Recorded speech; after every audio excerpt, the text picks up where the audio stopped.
Hi, my name is Robert Shelley with Chelle Law, and my law firm assists physicians with employment contract issues. Today I'm going to talk about how long are most locum tenens agreements. A couple things to consider. One, just the nature of locum tenens positions. Normally it's shorter, so most contracts last a year, maybe two at the most. But every contract that a physician signs for a locum tenens opportunity is going to have some kind of without cause termination. So, without cause termination simply means either party can terminate the agreement with a certain amount of notice to the other. So, for most locums contracts, it's somewhere between 30 to 90 days.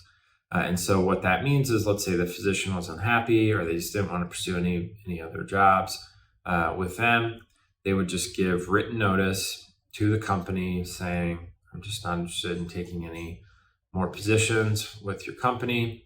And then if they had some scheduled shifts or a block assignment or something like that, they would work that out. And then at the end of the notice period, in this case, let's say it was 30 days, they'd work out the 30 days that they were scheduled. And then after that, they could leave and move on to whatever. In locums agreements, there's a couple things to think about if the contract terminates. So sometimes there will be some kind of language that penalizes the physician for leaving within a period of time. So for instance, if that doctor doesn't provide services for the entire year, maybe the company says, we want recruitment, or we want a recoupment of recruitment fees, credentialing, privileging, licensure, those type of fees. Also, as always, if the doctor ends up taking a long-term position at one of the hospitals that they were placed at by the locums agency, there will always be some kind of placement fee. And then usually it will state the facility is responsible to pay the fee. However, if they either don't or refuse to pay, then it's on the physician to pay that amount. We'd always try to get that removed from the contract. It doesn't make a lot of sense. The physician would be required to pay that amount. It's just cost of doing business for the facility, and they should definitely handle whatever that fee is. When there is without cause termination in any contract, it doesn't really matter how long the term is. So even if, as I said before, a normal length of term for a locums agreement is 1 to maybe 2 years, if you can terminate the contract without cause at any time, and this goes for both parties, it's really as long as the notice period is for the without cause termination.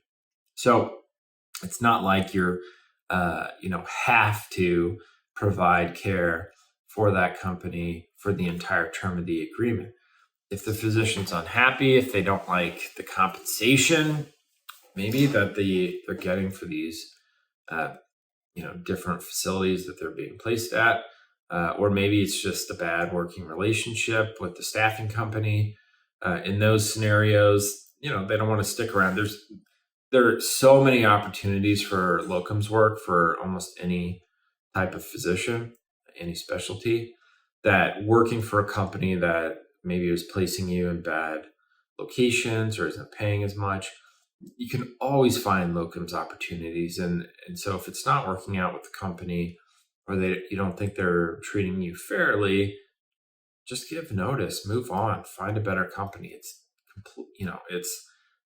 just a normal way of handling these things, and no physician should feel like they're stuck in something that they can't get out of. I mentioned this earlier, but this is really something that we make certain to negotiate are the penalties associated if the physician leaves within a period of time. So they should never have to pay for tail insurance. They should never have to pay back any recruitment fees, credentialing, privileging. That's just, as I said before, the cost of doing business. So you need to pay attention to, all right, anyone who enters into a contract, they always have the best intentions. They think it's going to be great. They're super excited.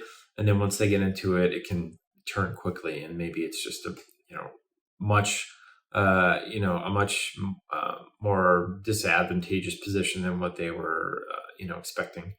So they always want the opportunity to get out of the contract. So make certainty of without cause termination and that the penalties associated with terminating the agreement early, so before the initial term ends, are not really prohibitive. I mean, you don't want to have to be paying back $50,000 for a locums job. That just makes absolutely no sense.